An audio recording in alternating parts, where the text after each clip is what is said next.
Hace ya mucho tiempo había un viejo cortador de bambú. Andaba por los campos y montes cortando bambúes para los más diversos usos. Se llamaba Sanuki no Miyatsuko.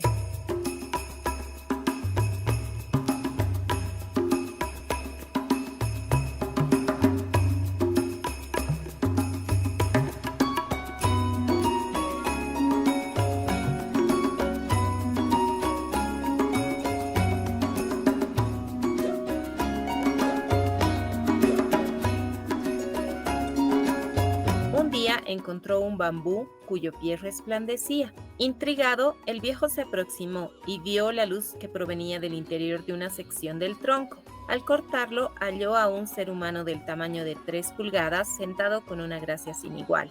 El viejo cortador dijo así: ya que te encuentras dentro del bambú que veo cada mañana y cada tarde, queda claro que estás destinada a ser mi hija.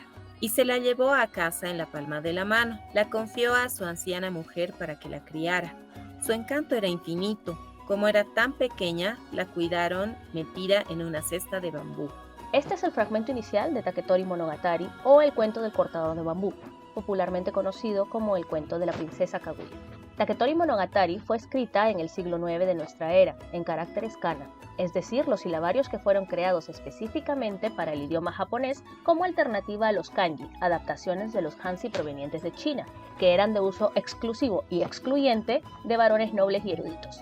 Es muy probable que el silabario katakana haya sido una invención de sacerdotes budistas, mientras que las investigaciones históricas reivindican que fueron mujeres aristócratas las que generaron los suaves trazos del silabario hiragana. En el periodo Heian de la historia de Japón, comprendido entre los años 797 y 1185 después de Cristo, las damas cultivadas de la corte escribían utilizando el sistema de escritura hiragana, que por entonces era conocido como onnade, mano de mujer. De esta época es Genji Monogatari, escrito por la dama Murasaki Chikibu, íntegramente en hiragana. Aquí, la autora menciona a Taketori Monogatari, otorgándole el título de arquetipo y padre de todos los Monogatari.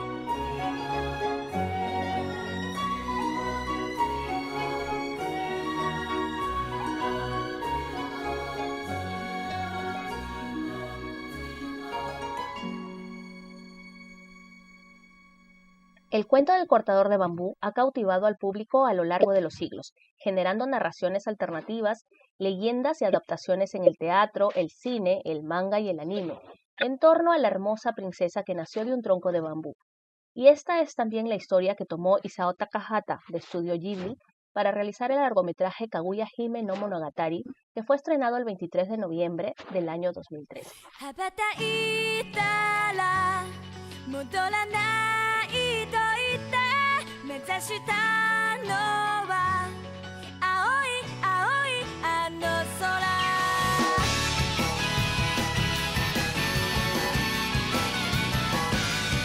Muy buenos días, tardes, noches a todas las personas que están escuchándonos.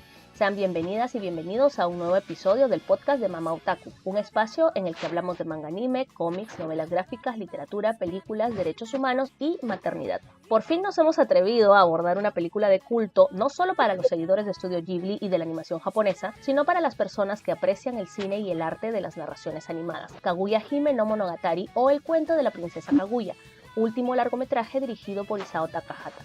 Sabemos por los reportajes y documentales que el experto realizador tardó 8 años en consolidar este trabajo, pues estaba decidido a sacarlo adelante con un estilo de animación tradicional, recuperando el Yamato-e para representar la naturaleza, adicionando texturas similares a la acuarela, carboncillo y tinta. Fue la película más costosa de Estudio Ghibli y del cine animado japonés. Su producción requirió un presupuesto de $49,3 millones. Desafortunadamente, durante su estreno solo llegó a recaudar 24,5 millones.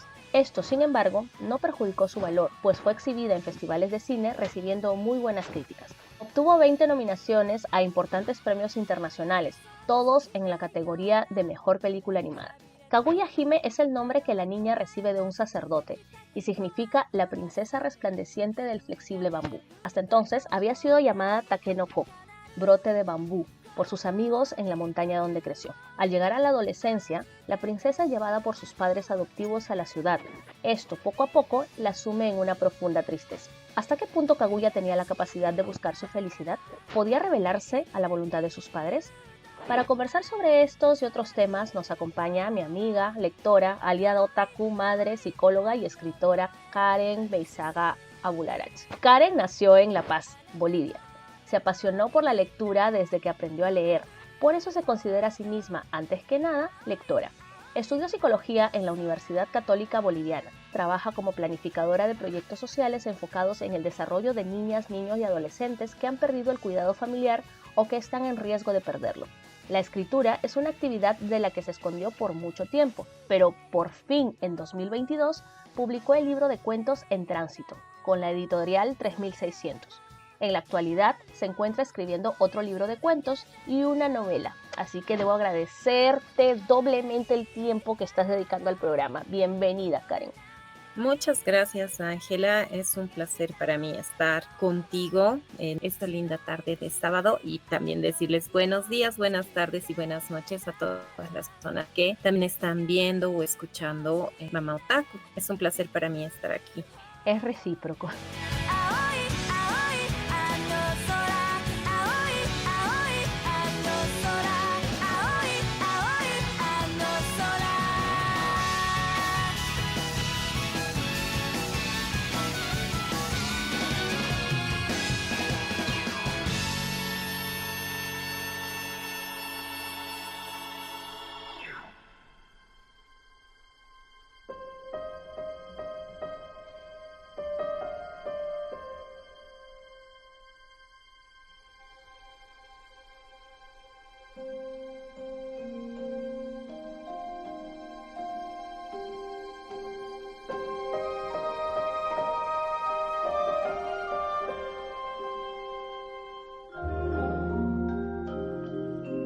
Una cosa que me ha gustado mucho de la película que hace Isao Takahata es que es una interpretación bastante parecida al cuento del Taketori Monogatari. Ambas tienen muchas cosas en común. Creo que esa melancolía, esa dulzura que tiene el cuento, Isao Takahata la sabe captar muy bien y transmitirla a través de las diferentes escenas o fotogramas que conforman la animación, ¿no?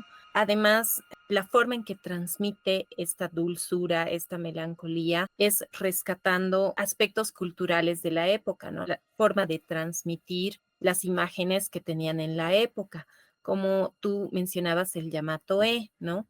Básicamente, la película está hecha con carboncillo, con acuarela. Es un dibujo bastante delicado, bastante dulce, que rescata también la forma de dibujo que se usaba en la época y la comparte con nosotros, ¿no? A través de la pantalla podemos apreciarla. Me parece que ese es un punto muy importante de cómo no solamente se narra o se cuenta esa historia a través de un guión que se va desarrollando y que vamos enterándonos más que todo de los hechos, ¿no? Que conforman el cuento de la princesa Kaguya o el Taketori Monogatari, sino también es la forma en que esa transmisión se realiza.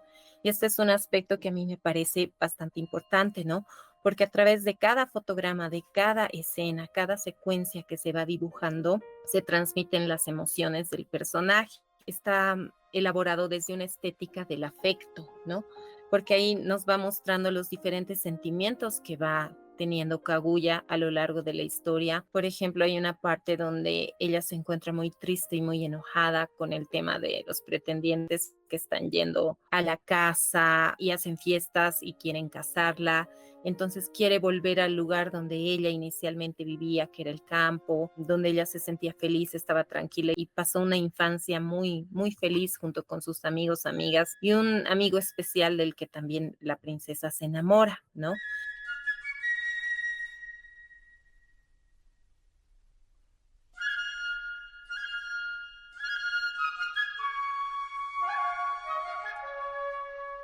Toda la forma en que está dibujada esta animación nos transmite las emociones de Kaguya, ¿no? Cuando se siente enojada, por ejemplo, vemos que se hace énfasis en el dibujo de carboncillo, es más monocromático, lo que está sucediendo alrededor de la princesa está todo negro, está todo dibujado con el carboncillo.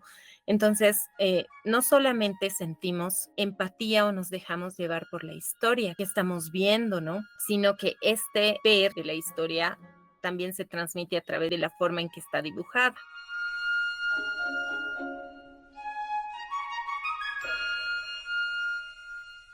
La película entera es una obra de arte al margen de sus resultados en taquilla y de que aborda una historia conocida, tradicional, ¿verdad? Hay una reinterpretación importante de todas formas, no tanto en el ímpetu de la princesa, porque desde la historia original la princesa era una mujer decidida, ¿no? Desafiante. Esto, por ejemplo, hace pensar a algunas personas especialistas en el tema que podría haber sido una mujer de la corte la autora de la historia. Qué bonito sería imaginarte la posibilidad de poner en su sitio al emperador, ¿no? Sin embargo, el hecho de que haya referencias a otras leyendas chinas, porque todo este tema de la princesa de la luna pues viene de China, que se mezcla un poco con el conejo de la luna que viene de la India. Este conocimiento pleno, ¿no? de literatura y de leyendas pues dejan bastante claro que el autor fue un varón, porque eran los que en la época tenían mayor capacidad de acceder a ese tipo de información. Y además un varón noble, ¿no? De todas formas, Kaguya es una chica de mucha decisión, ¿no? De mucha capacidad para expresar lo que quiere, para expresar lo que no quiere también. A mí se me hace un personaje muy moderno, ¿no? Para hacer un cuento tradicional japonés. Pese a que las grandes autoras de la novela clásica japonesa son mujeres, de todas formas, que una mujer se comportase, que además no era noble, porque la princesa no era noble, pese a eso, ella se permitía comportarse de ese modo. Lo que sí me llama la atención es que tanto en la adaptación de Takahata como en la película que vimos, donde actúa Mifune, siempre hay un amor para la princesa, no deja de enamorarse eventualmente, ¿no? Mientras que en el cuento pasa olímpicamente de tener afectos hacia otros seres humanos, a excepción de sus padres, ¿no? Porque con sus padres sí tiene una vinculación fuerte y de hecho es aquellos a los que va a echar de menos cuando se vaya a su hogar de origen.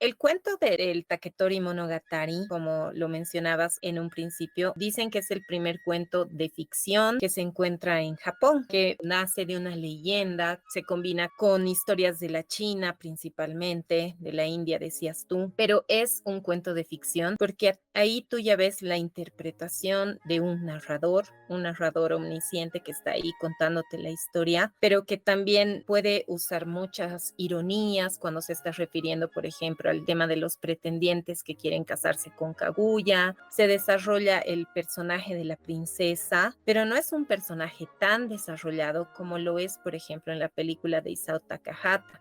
Isao Takahata nos permite conocer cómo se siente la princesa, nos permite entrar tal vez podría decirlo así, dentro de su alma y ver que está triste. Algo ha sucedido, algo ha hecho en la luna para ser castigada, entre comillas, venir a la tierra, vivir lo que es la felicidad, pero también vivir lo que es la tristeza y el duelo. Un primer duelo cuando se separa de estos niños, de este amigo especial que ella tenía, que era su Tamaru, del que se tiene que separar, cuando sus padres deciden llevarla a vivir a la ciudad para que ella pueda casarse bien, entre comillas, ¿no? Pensando que esto es lo mejor que podrían hacer para ella, por ella, ¿no?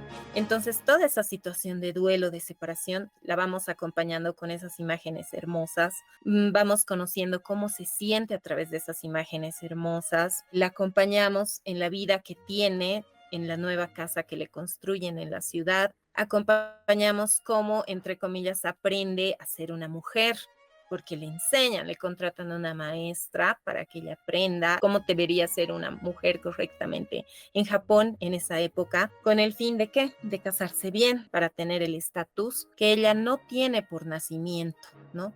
Solo porque tienen dinero, porque es hermosa. Isao Takahata trabaja hermosamente el personaje de Kaguya Hime y luego cuando los pretendientes empiezan a pretenderla, ya no la vemos como esa niña dulce, se convierte en una mujer con una idea, una determinación, que está segura de lo que no quiere para su vida.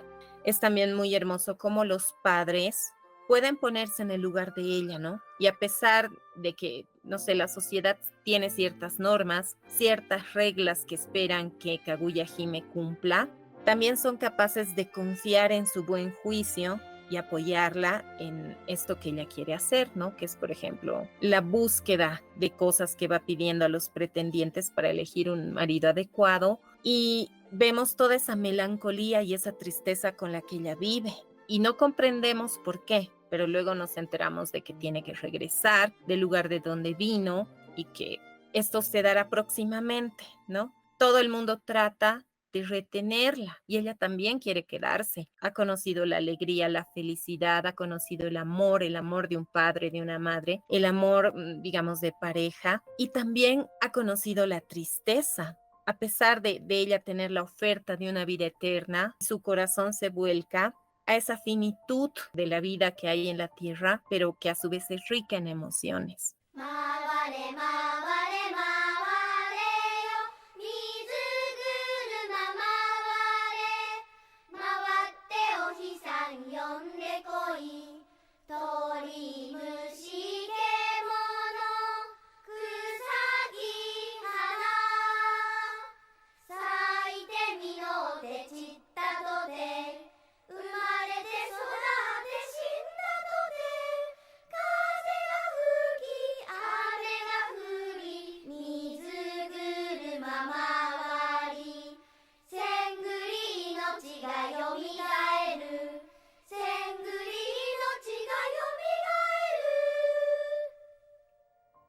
Hay una cosa que a mí me molesta, me conmueve, es una sensación de fastidio que me genera la película, no para dejar de verla, sino por lo que está sucediendo, que es precisamente esto, ¿no? Ella no pertenece a la Tierra, se da cuenta en algún momento, es llamada a volver, no quiere volver, pero también hay allí como un desperdicio de años de vida y de felicidad que pudo haber tenido si sus padres no hubiesen tomado la decisión unilateral de llevársela del campo y de someterla a esta serie de aprendizajes para que ella se pueda convertir en una buena esposa, porque claro, para su padre y para su madre la felicidad de una joven era ser esposa, y si eres esposa de un hombre rico y noble, mejor. Y a partir de allí, su adultez está muy vinculada a una tristeza constante. Yo noto una añoranza fuerte del campo, de una vida donde era realmente libre. En algún momento ella menciona, ¿no?, que ella sabía cómo ser feliz y no ha podido vivir esa felicidad que hubiese querido. ¿Por qué le han llevado a otro sitio a la muchacha? Miren cómo está. O sea, está triste, está contemplativa, no levanta cabeza,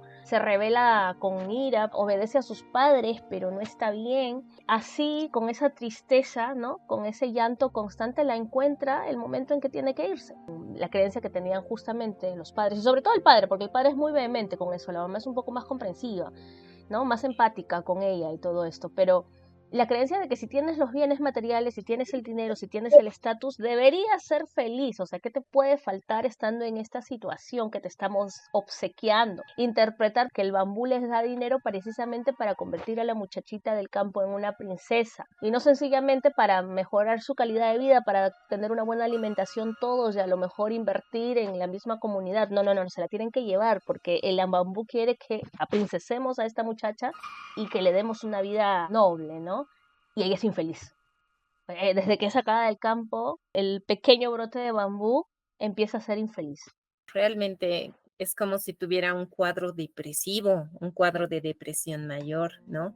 Realmente esa melancolía es perfectamente captada en la animación y en el desarrollo de su personaje, como te lo decía, cosa que es distinta en la historia. En la historia no se puede llegar a comprender como tal que Kaguya Hime vive en esta situación de melancolía constante, pero creo que también nos lleva a mirar cómo era el Japón de esa época, ¿no? Su padre y su madre deciden, porque en aquella época, no sé, el hijo, sobre todo la hija, no iba a decidir nada. Tenía que hacer lo que padre y madre, sobre todo padre, decía que era lo correcto, ¿no? Y como veíamos en aquella época, lo correcto o lo mejor, entre comillas, que podríamos haber dejado a nuestros hijos, si quieres verlo así, era ese buen matrimonio, era ese aspecto que tú decías de lo material, de dejarla como bien colocada en la sociedad, vamos a decir entre comillas, ¿no? Entonces, Kaguya también hace caso por ese amor que le tiene a su padre y a su madre. Se revela, como tú dices, a medias, pero al final de cuentas se somete. Y toda la historia de Kaguya es una historia de un destino, ¿no? Intentamos escapar, pero vayamos donde vayamos, vamos a volver al camino que tenemos que volver. Y lo es con el tema de sus padres en la Tierra, y lo es con su inminente retorno a vivir a la Luna. Ella no tiene forma de escapar.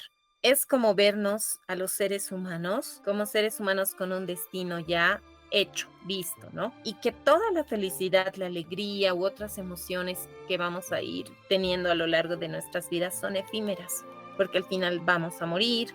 En el caso de Kaguya, no sé, va a retornar a la luna, pero nada es duradero, ¿no? Todo es efímero, todo muere. Y eso también es como que se va rescatando en los diferentes ciclos que se van viendo, en las estaciones que se van viendo, ¿no? Se florece, hay verano, pero llega el otoño y finalmente acabamos en un invierno. Y por eso te digo, toda la historia es súper triste porque vivimos en esa melancolía constante de saber que hagamos lo que hagamos, no vamos a escapar de lo que va a pasar.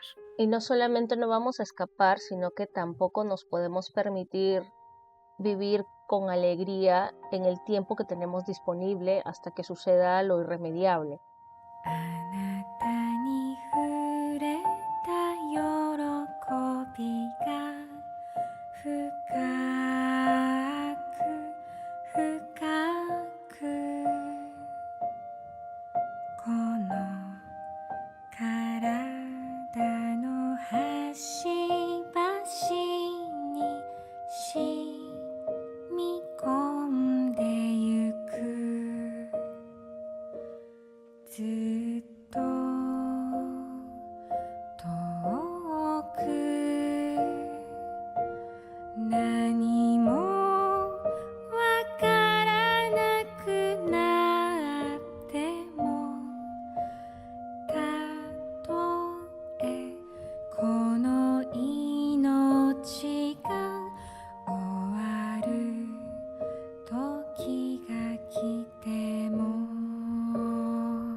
Ay, no, la música de la película es totalmente hermosa, hermosa, hermosa.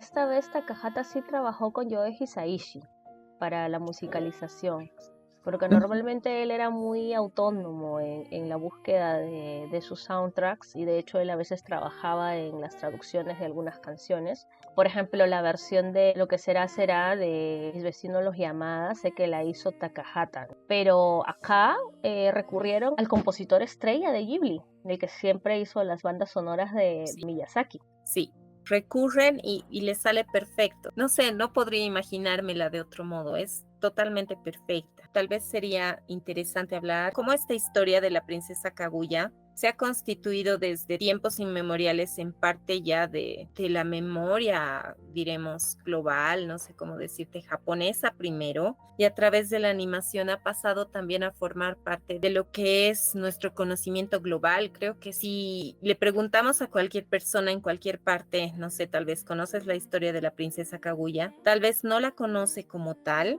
pero se ubica partes de una historia similar, ¿no? Sobre todo las personas que consumen mucho el tema de historias, ¿no? Que van retratando un poco diferentes aspectos importantes de la historia. Por ejemplo, esa búsqueda, el destino marcado, amores imposibles, cosas así que van sucediendo, que ya forman parte de lo que nosotros tenemos en nuestro imaginario cultural, nuestro imaginario común, tal vez, que se ha convertido en parte de cosas que los niños, los adultos también ven en su día a día. Eso es lo lindo del anime, ¿no? Tú y yo, tal vez, Ángela, por la similitud en nuestras edades que tenemos, por vivir donde vivimos, tú en Perú, yo en Bolivia, nos hemos criado viendo anime, ¿no? Por ejemplo, el otro día yo conversaba con mi amiga y mi amiga me decía, a mí los Caballeros del Zodíaco me han criado.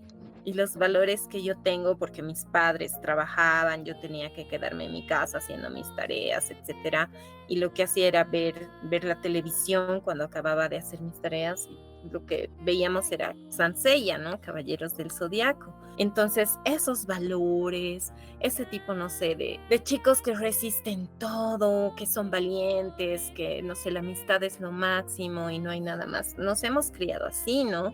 Parte de, tal vez una parte de lo que somos también viene de haber visto animaciones, desde ver Marco, ¿no?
Yo creo que desde luego ha afectado en la conformación de las formas en que vemos el mundo, interpretamos el mundo, los juegos que tuvimos. Sabemos que un niño se cría a través de una serie de impulsos, de situaciones, de circunstancias que le rodean. Una de ellas es precisamente el tema de lo que consume a través de los medios. Claro, lo ideal sería que esto estuviese acompañado y que tampoco ocupase un gran porcentaje dentro de todos los mensajes que recibe, ¿no? A lo largo de su día a día, en su vida. Pero sí es verdad que a veces nos quedamos frente a la tele mirando una serie de historias sin ningún tipo de asesoramiento, entonces allí uno con Marco llorando porque se perdió, porque no encontró, porque se le muere el burro. ¿Cómo se puede morir el burro? O sea, a mí me mató que se muriera el burro en el salar.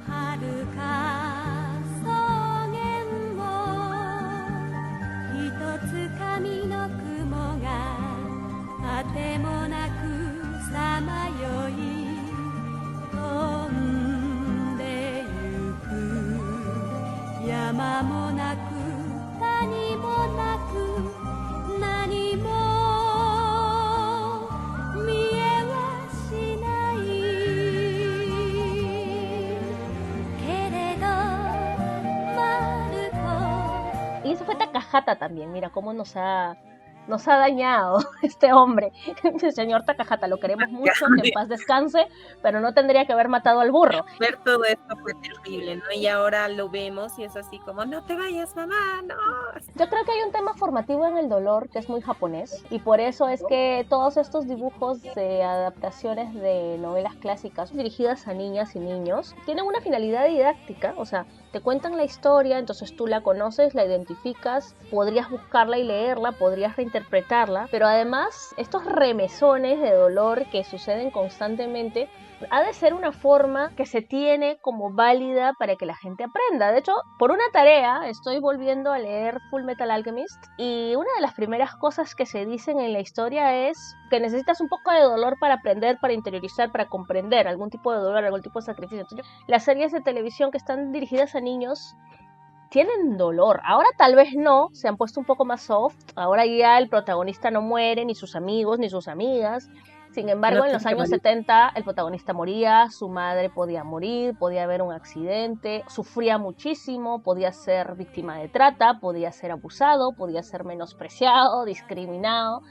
Y la idea es que pese a todo esto, él tenía o ella tenía que levantarse y seguir para adelante. Y eso sí es que es bien japonés. Yo entiendo que también es parte de una reconstrucción de la identidad tras la guerra, ¿no? La población civil no combatiente e inocente quedó destruida y de ahí tienes que salir de algún modo. Entonces aquí viene todo el sentido de sacrificio, de trabajo. Y claro, los niños de 8 años, los niños de 12 años son héroes porque es el país huérfano que tiene que salir adelante como sea.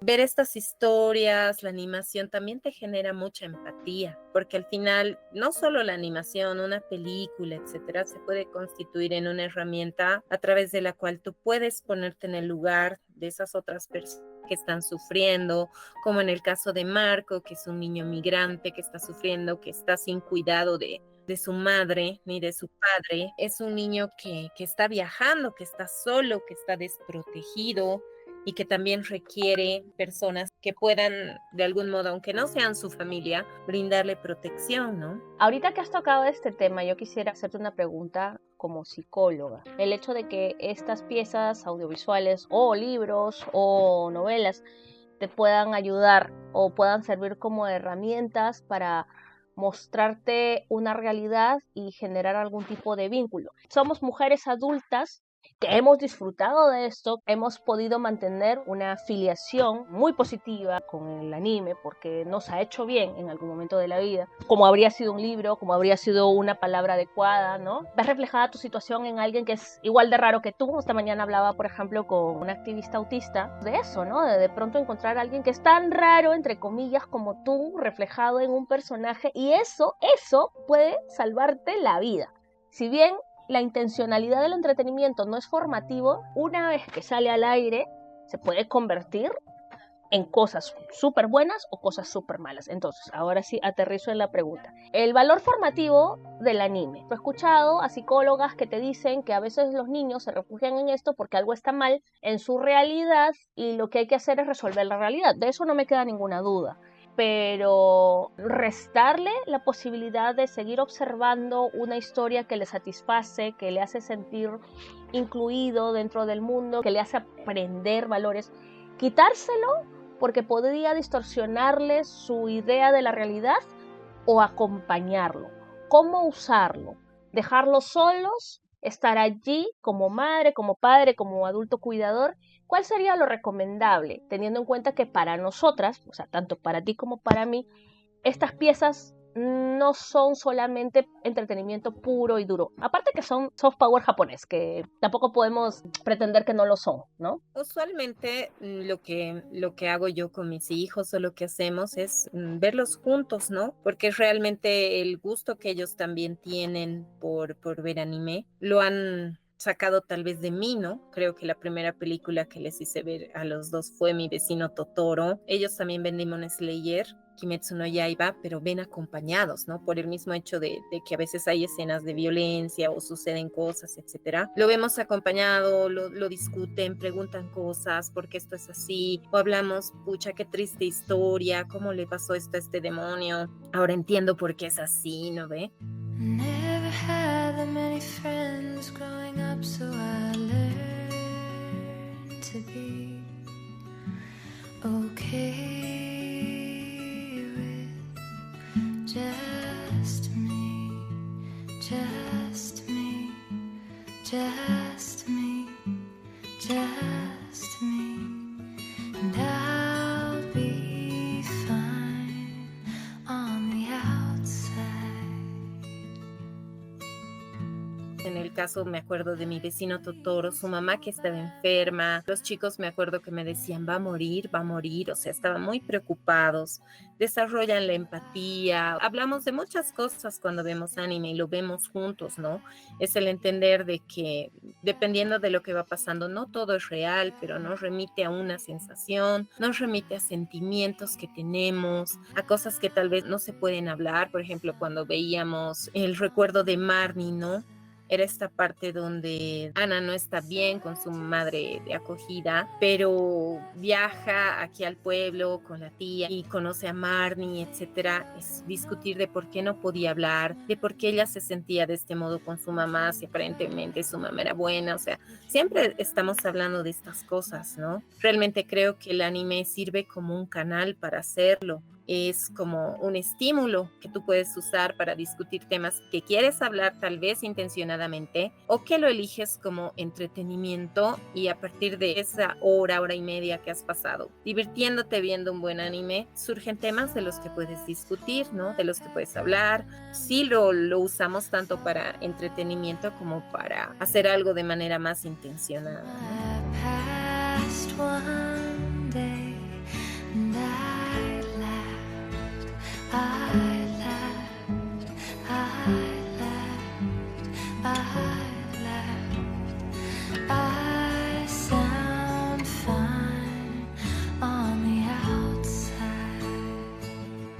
La historia de la princesa Kaguya. ¿Tú has visto la película con tus niños? La vimos con mi hija, no con el pequeño. Yo sí la he visto con las dos. Todo el rato estuvieron protestando porque le hacían hacer cosas que ella no quería hacer. Y cuando sucede lo del emperador, que yo estaba comiéndome las uñas porque para mí eso es una agresión, se indignaron. Y cuando el emperador comenzó a decirle, pero a ver, yo soy el emperador, o sea, tú deberías estar feliz de casarte conmigo, tienes que casarte conmigo.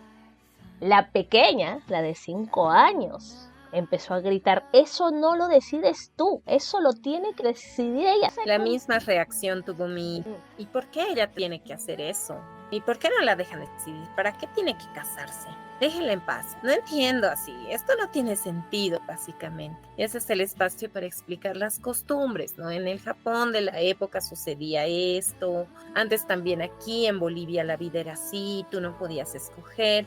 Incluso hay todavía actualmente lugares donde tú no puedes escoger, aquí en el mismo país donde tú vives, ¿no? Y simplemente tiene que suceder de la forma en que alguien más lo dice. El tema de hablar de las mujeres, ¿no? Del sometimiento que las mujeres, bueno, aún hoy sufren, ¿no? Tú no vives como vive Kaguya. Tienes el privilegio de vivir en un mundo diferente y no en ese mundo. También apreciar esa historia, ¿no? A partir de la cual estamos donde estamos ahora. Would you remember my face?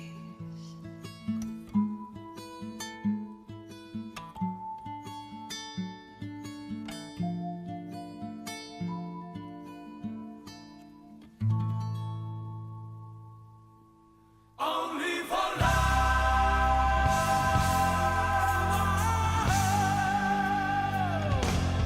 Only for love.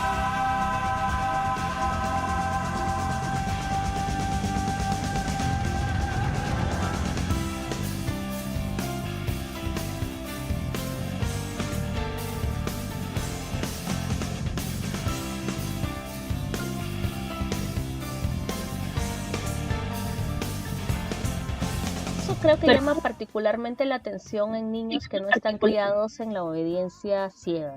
En otro momento de nuestra historia no ponías en duda el hecho de que tenías que casarte siendo mujer, ¿no? Y el hecho de que tuvieses que obedecer a tus padres. Pero ya no te hablo del Japón de la era Heian, te hablo de hace 40 años, o sea, quizás cuando éramos niñas nosotras. Tú piensas que tienes que casarte, tener hijos y no puedes desobedecer lo que tus padres te digan que tienes que hacer. En mi época no cabía la posibilidad de que yo pudiera responderle a mi padre cuando mi padre me estaba llamando la atención por algo que no era justo. Tenía que esperar a que terminara de hablar y si estaba de humor iba a aceptar que yo haga una réplica, si no, incluso por respondona me castigaba una semana entera. Entonces me alegra mucho que niñas como Ámbar, como Ana, como Milena, como Sofía, como Cibele, como Estrella, como tantas niñas que conozco gracias a mis hijas, sean capaces de plantarse y decir no, eso no está bien, no la puedes obligar a hacer eso. No tanto porque es algo que no quiera, sino que es algo que le está haciendo infeliz, le estás haciendo daño. A mí me satisface mucho ver que las niñas desde tan chiquitas tienen la capacidad de expresar esta forma de ver el mundo de una manera tan clara, sin miedo a la censura ni al castigo. No sé cómo irán a ser estas pequeñas de adultas, pero por lo menos ahora de niñas me parece que son espectaculares y me encantan. Me gusta que tengan su carácter, me gusta que sepa lo que quiere y lo que no quiere.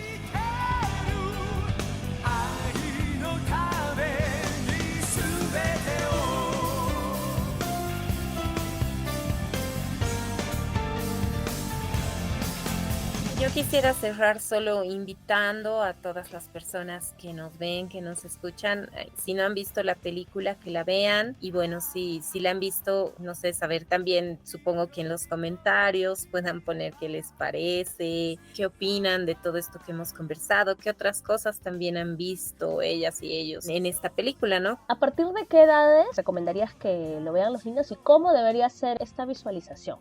La puedes ver desde que tienes, no sé, unos 5 o 6 años. Obviamente tu comprensión de la historia va a ir enriqueciéndose conforme eres más grande, has vivido más cosas, has conversado de más cosas, de preferencia con los adultos que están alrededor tuyo, ¿no? La película da mucho de sí, no solamente disfrutar de una gran obra de este director, sino también para, como dices Karen, compartir espacios en familia y convertirlo también en una oportunidad de educar, acompañar, ¿no? Y transmitir valores.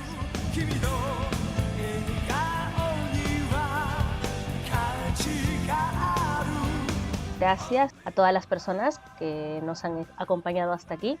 Recuerden que pueden escuchar el podcast de Mamá Otaku en Spotify y en YouTube y seguirme en Facebook, Instagram y TikTok.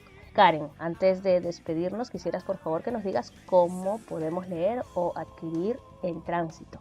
En Tránsito es un libro de cuentos sacado en el año 2022 que está disponible aquí en Bolivia en diferentes librerías, pero si lo quieren adquirir en otras partes, lo pueden pedir en una dirección virtual que es https://bit.ly/49xt3np. Está en Bembo Shop, lo pueden buscar también por internet. Muy bien, voy a poner la dirección en el copy con la ruta que has indicado.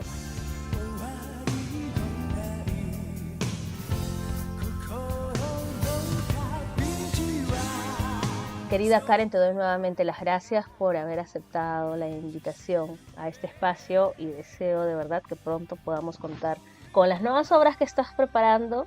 Ay, también como me gustaría poder volver a verte, que no pase tanto tiempo como la última vez. Nos vemos pronto, cuídate mucho, cuídense todos y todas y hasta luego. Un saludo a todos y todas. Bueno, espero reencontrarlos también en el chat de tus redes sociales porque siempre estás publicando cosas muy interesantes y las personas también que a veces replican a tus publicaciones comentan también cosas muy interesantes y seguir escuchando tu podcast, que a mí me gusta mucho también. Y bueno, espero también volvernos a ver pronto antes de que se vayan más lejos todavía.